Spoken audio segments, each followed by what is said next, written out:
It's the end of an era for two great names in IndyCar racing. Nigel Mansell and teammate Mario Andretti have donned their Newman Haas racing suits for the last time as each driver says goodbye to IndyCar at Laguna Seca, round 16, the final race of the 1994 PPG Championship. Mario has competed in 31 IndyCar seasons. He's amassed a total of 66 poles, an amazing 52 checkered flags. He's taken the championship 4 times, won the Indianapolis 500. His career has taken him to Formula One glory. He was the 1978 champion. 3 times he was voted American Driver of the Year. He's not giving up driving. He still wants to win the 24-hour Du Mans, but this is the last time he'll start an IndyCar race. As the crowd say, Arrivederci, Mario.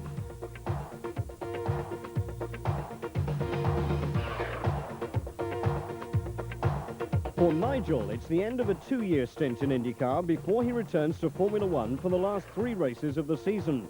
A career that started in Surfers Paradise in March '93 with spectacular results. And despite the horrors of Phoenix International Raceway, where Nigel hit the unforgiving walls of the 1-mile oval at 180 miles an hour, he was still able to go on and take the championship. The first man ever to win back-to-back championships in Formula One and IndyCar. Can Nigel sign off in the manner in which he started with the checkered flag? There are plenty who will want to stand in his way. Alan Jr. holds the 1994 title and is looking for a record 9 wins in 1 season. Pole sitter Paul Tracy has already broken the track record here this weekend and is looking to defend his 3rd place in the points and make the championship a Penske 1-2-3. And Rookie of the Year Jacques Villeneuve can knock Nigel back into 7th place in the standings. Well, welcome here to Laguna Seca, the final round of the IndyCar World Series, and what can you say, it's my final race in IndyCars. So some very nice memories, and of course I'd love to win this race to go out on a high note. Great circuit, and there's going to be a lot of excitement this weekend because all the pressure's off for the championship, and I think there's about 20 cars and drivers on the grid that would like to win this one. With Paul Tracy on pole alongside Villeneuve, the new age in IndyCar is set to start. Nigel is on row 2 beside Alonso. Robbie Gordon starts in 5th place next to Stefan Johansson. As the cars warm up in 85-degree heat, we prepare to go racing with Derek Daly, Jan Beekes, Gary Gerald and Paul Page. There's the green flag. They climb the hill, and we're underway for the final run of the season. Paul Tracy leads the field into the 1st corner. Villeneuve is 2nd. There's a battle for 3rd. Now, did you see what Robbie Gordon tried to do to outside Junior? And he makes the pass, puts him off the racetrack. More than tried to do, he got it done. Al Unser Jr. comes off the course. Emerson Fittipaldi smoking the brakes. Michael Andretti spins. Cars off the course everywhere. And Michael Andretti is hit. Michael Andretti is hit. What started as a very simple spin became very complex. And the start of all of this, Al Unser Jr. is back into the action. So Robbie Gordon tried to go around the outside of Junior. Look at Michael's car destroyed. He was stationary. He had to wait for all the traffic to go by. Some of the cars were unsighted. We presume it might have been Ray Hall, our camera car. And you could do nothing about it but plow into Michael, and Ray Hall and Michael out not even half a lap. And watch from Gordon's car. Side by side with Junior. Oh, they hit. That's it right there. Touch front wheels. You saw Al Jr. steering suddenly turn left. Then he's on the dirt out of control, and the second accident would actually happen independently of Al Jr. But the question I have, Derek, is who tried to push who? Oh, that's a case of 2 cars trying to go into one small space. Look at Mansell ducks in behind as Al Jr. mows down one of the marker signs on the outside. Now look at Michael. Here's Michael. Loses that under acceleration, and there's Emerson jumps on the brakes to try and miss him. An independent accident separate from what we saw happen to Al Jr. and Ray Hall. Now watch here. Through the 1st turn, now heading for the 2nd. This is a hairpin. Now listen to the engine note. Turn 1. Traffic jam. Oh, it locks up that rear brake. Now watch for Ray Hall coming. Stay here. There it is. Ray Hall's unsighted. Smashes into the front of Michael's car. Nothing he could do, but we clearly saw the brake balance that was not correct on Michael's car, locked the rears. That caused his problem. With Michael out of the race, Paul Tracy is now guaranteed 3rd place in the championship. we're finally ready to go back to green flag racing as the green flag comes out at the start of the 6th lap. Paul Tracy leads the field, got a good jump on Jacques Villeneuve as they come down the hill. In 3rd place, it's Nigel Mansell, followed by Johansson, Theo Fabi, and Raoul Boisel.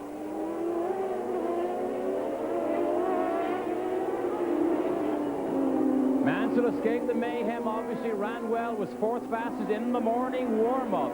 But the Lola needs to look after those rear tires, it seems, more than the Reynard or certainly the Penske. What would be your speculation that this caution period did to that concern with the tires? Oh, it actually lets you off the hook. It allows you to cool them down and get longer into your fuel stint. Remember, they burn off fuel even though they're running slowly under yellow. Look at the run here to the corkscrew. All the way up to the top. 2 and 3 and 4 floors, all the way to the top, 8 floors high before he turns here. Look at the plunge. Down he goes, 2nd, 3rd, 4th gear, and it gets faster from here. Look at this. Chases, plays with the power, catches him there, weaves to the back of the car. Boy, the inexperience chased by the former world champion Mansell. Goodyear's in trouble. Scott Goodyear parks it into the tire barrier. He's moving in the cockpit. Appears to be okay. The corner workers are already here. Volunteers from the San Francisco region SCCA and others. Scott was running in 11th place prior to this, and we've gone to a full course yellow. And during that yellow, Little Al was quick into the pits with Mansell hot on his heels. But then the pits played host to this altercation between Johansson and a member of the Fernandez pit crew. Each driver a victim of circumstance. Both were penalized by a stop-and-go penalty. Fernandez tireman may well have to pay a heavier fine. Well, on this yellow, Paul Tracy and Villeneuve both did not stop, neither did Theo Fabi, so they line up 1, 2, 3 as they'll come back to the green flag. Nigel Mansell, who is 4th, did stop. Raoul Boisel stopped, as did Mauricio Gugelmin, Mark Smith, and Scott Sharp. That's in the order as they'll come back, and you can see some of that excess rubber flying off the tires as they come back up to speed now, and the green flag comes out once again, and here we go. Villeneuve down the inside of Parker Johnstone, who gets to use the Step 5 Honda engine for the very first time this afternoon. Step 5 being the latest of the Honda IndyCar development engine. Paul Tracy caught the advantage on that restart as he was able to pull away. But now both Villeneuve, Fabi, and now Nigel Mansell have moved past. And so 1st through 4th are all running together on the race course as well. Now, Raoul Boisel has to get around Parker Johnstone, and then the top 5 will be chasing the leader, Paul Tracy. Here comes the leader of the race, Paul Tracy, as he peels off into the pits for his first stop of the day, Gary Gerald. Well, we checked with Clive Howell, who is calling the shots in the radio here with Tracy, if there would be any changes. He says, no, we really like the way this car is handling. I guess that's probably been obvious by the way he's been dominating this better than 2.2-mile circuit. So we watch routine maintenance now, engages the clutch, locks the car. Oh, Tracy looking for 2 in a row is out of here in 15.2 seconds. So Paul Tracy, as he climbs the hill in a battle for 1st place, and Jacques Villeneuve sweeps past. And Paul Tracy is now going to have his work cut out for him trying to catch up. But perhaps not so, because Jacques ought to be coming up into position number 1, but Paul Tracy ought to be able to come back around both of them based on his early drive. Nigel Mansell sitting right on the rear of Paul Tracy now, trying to do his best to get around Tracy. So Tracy, for the first time today, is being challenged. And as Mansell settles down and warms up the tires after his stop, you can see that he's no longer as fast as Jacques Villeneuve, dropping away.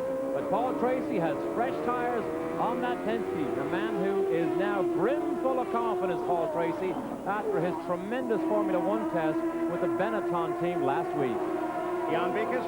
Whoa, man, we just almost had a crew member here. It looked like that was Kyle Moore. The fueler barely got out of the way as Jacques Villeneuve spun the wheels out of here. Oh, that was, I haven't seen anything that close for a long time. It was a quick stop. They didn't make any changes. Our temporary leader is back on course.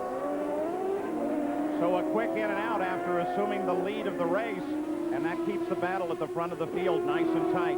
Al Unser Jr. continuing his pursuit of Nigel Mansell. Battle for 2nd place as Paul Tracy now once again reassumes the lead. You saw him just cresting the top of the hill. Now, will they be forced to go full course on the left-hand side? They Two are. yellow flags.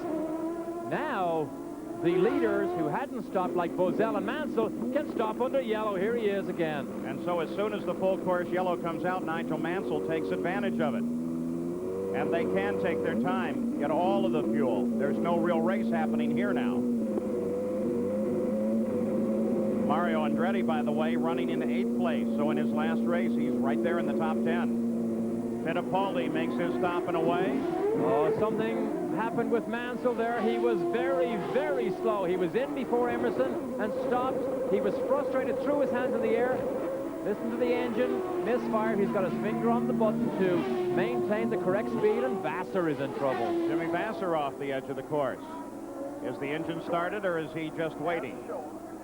Now he may not be under power. Mario Andretti, as he climbs the hill under the speed limit, and comes back in under the 3rd full course yellow of the day. As they were coming back to green flag, Zampedri lost it coming off of the final turn, leading on to the pit straight.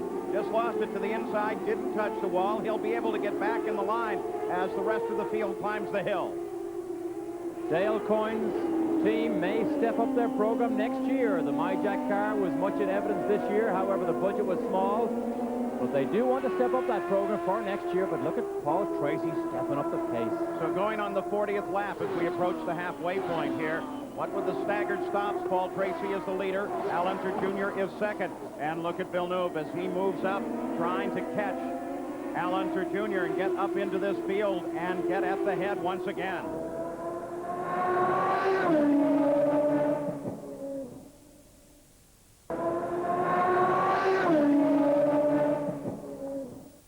The reigning champion, unlikely to win a race, certainly unless he can find a lot more speed than he has currently, but he's not the first reigning champion not to win a race in the following season. People like Ray Hall, Unser Sr. twice, 86 and 84, and Rick Mears were all champions that went on to not record a single victory the year of their reigning championship. You know, there used to be, and I think there still is, a superstition in the sport, it hasn't been followed lately, not to put the number 1 on your race car when you win a championship.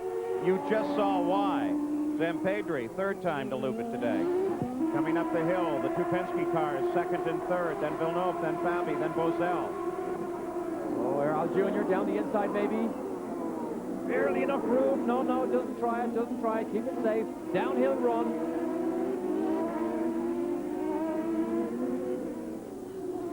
Al Unser Jr. off the edge of the racetrack. We've had a couple changes here. Al Unser Jr. was running in 2nd, now sits against the wall. Raul Boesel was able to move forward into 3rd place, so this will take him forward into 2nd place, as Al Unser Jr.'s day is done. And here's how that developed. Here was Raul as he maneuvered to the inside. That was when he got the position, and then climbing the hill was able to move on Villeneuve and pick up 3rd place. 9 laps to go in the season. Could Raul Boesel be chasing Paul Tracy for his first IndyCar win and Dick Simon's first? He's been close before. Understand that picture of Al Unser Jr. That car was backwards on the racetrack, back into the wall. So something serious happened either in the driver compartment or in the mechanical compartment to turn him around. There's first. Now we wait for Bozell in 2nd. And it's going to be a wait, 19 seconds. At last timing as they cross the start-finish line on the EDS scoring before we will see the emergence of the 2nd place car. There he is. Does he have enough time? No. What he has to work for is a potential mechanical disadvantage in the Paul Tracy car. Let's go to Jan Bikas. Well, this Dick Simon pit is absolutely going crazy. They're right now rooting their driver on, and Dick was just yelling. He says, Jan, he says, make sure you tell everybody that he has not asked for one change this entire race.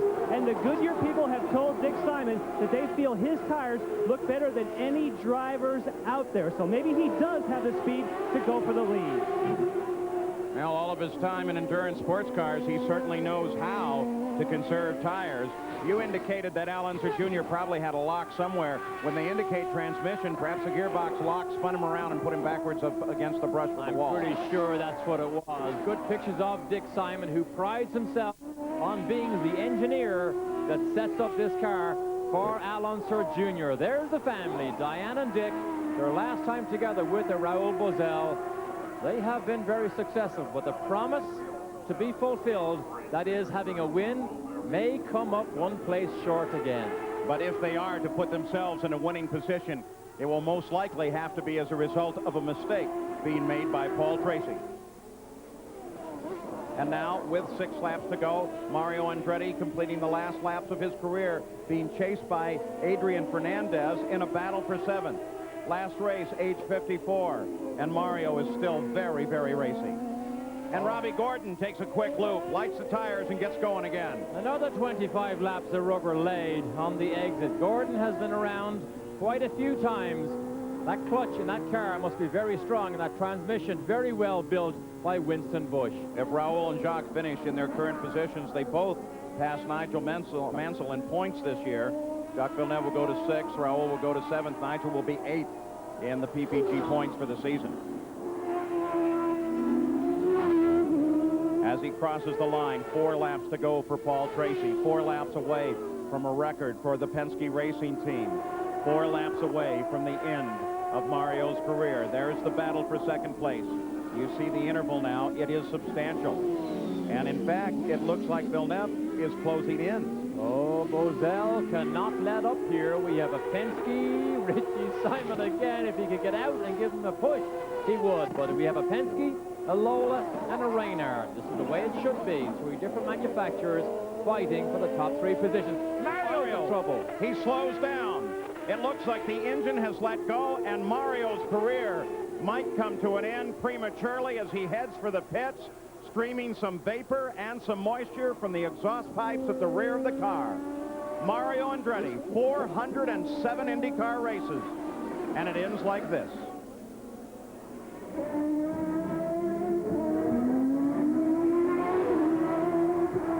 Five decades of racing.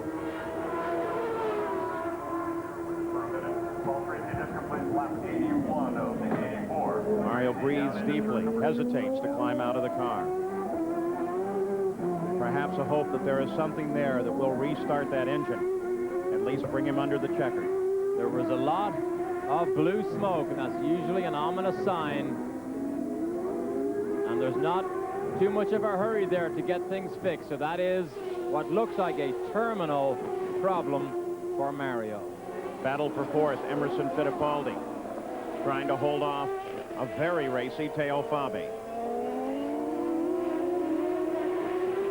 So at the front of the field, Paul Tracy, Raul Boesel 20 seconds back, Jacques Villeneuve, Emerson Fittipaldi, Teo Fabi. And Mario Andretti's day is over. Paul Tracy leads by 20 seconds over Raul Boesel and Jacques Villeneuve. The white flag now comes out with 1 lap to go for Paul Tracy. Raul Boesel and Villeneuve battling for 2nd. Fittipaldi, Fabi, and Lyondike to some degree in this battle, just up the hill behind them. But right now it is Teo Fabi trying his best to take 4th place away from Emerson Fittipaldi. Oh, great fight. We've seen this at Laguna Seca so many times that it goes all the way down to the flag before this is decided. But Emerson, to our surprise, seems to have backed up a little bit since that last yellow flag situation. Battles are spread out around the circuit now as Paul Tracy drives on the final lap. And this is the fight on the circuit. Teo Fabi inching closer to Emerson Fittipaldi. Paul Tracy on the climb up the hill now as we watch Fittipaldi and Fabi. Fabi looks to the inside. Fittipaldi makes his car just as wide as he can. No move there for Teo Fabi. So Tracy down to the hairpin. Paul Tracy coming down from the top of the hill, makes his turn onto the pit straight, and for the 8th time in his IndyCar career, slowing down as he comes off the final corner, Paul Tracy takes the checkered flag from Nick Finoro. And Penske has broken the record. 12 wins by the Penske team in a single season, breaking the modern record. Here is that battle, Fittipaldi and Fabi. Fabi's last chance is here. He tries to come to the inside. It won't work. They'll climb the hill together and maintain position. Raul Boesel fashes across ahead of Jacques Villeneuve, then Fittipaldi, then Teo Fabi. Arie Luyendyk will finish in 6th place. Let's go to Gary Gerould in the pits. Well, as Paul Tracy savors what this man, Mario Andretti, has savored so many times, Mario the moment has finally come. What are the feelings that you're experiencing right now? Well, it's just a bit empty only because I couldn't finish the, the race. But, for the rest of it, it's been a wonderful weekend all around. Just, you could never top this, in 2 careers. So, all in all, I can say clearly this was the best day of my career, only because of what was the affection that was displayed toward me at the beginning by the fans and the racing community. It's just been totally awesome. Paul, that was a great run today. It couldn't go any better than that now, could it? No, it was a great win for the Penske team for Marlboro. It's what could be my last race. We don't know yet, but it was a terrific win. The car was beautiful all day. And, the car was handling absolutely perfect. It was just I could leave everybody. The tires were staying with it. It was just perfect. Now, you've had a lot of confidence ever since you've come here to Laguna, and just previous to that, you drove a Formula One car, that you had to get in there, had to get aggressive, even push harder in the corners. How much did that help you here today? You seem like you just had everything your way. Well, I think it helped a lot. I haven't had a chance to test in a long while, and it definitely boosted my confidence running well in the F1 car, but I'm looking forward to Indy cars in '95 and trying to win a championship. Paul Tracy successfully defends his Laguna crown, proving himself worthy of a drive next year. Raul Boesel is denied once more that elusive first win, settling for 2nd place. Jacques Villeneuve completes an incredible season with a 3rd place finish, finishes down in 8th. Al Unser has long been confirmed the champion, but he was denied a record 9th win by teammate Paul Tracy, who also pulls up into 3rd place. The story of the season, Penske, 1, 2, and 3. Well, Nigel finishes the year in 8th place, but his season, of course, is far from over. Former champion Ray Hall rolls up in 10th place, but he can look forward to a new year in a new car. Quite a good year for Scott, thanks to that win in Michigan. Well, Mansell now swaps the Cosworth-powered Lola for a Williams Renault to test at Estoril for the final 3 races of the Formula One Series. The Mansell Roadshow continues. But as they say over the water, he's got to cross the pond. The IndyCar season resumes in March '95. Nigel's place is likely to go to Paul Tracy, a ride he's definitely earned. Alongside Paul will sit Michael Andretti, taking his father's place. Next year, a new challenge.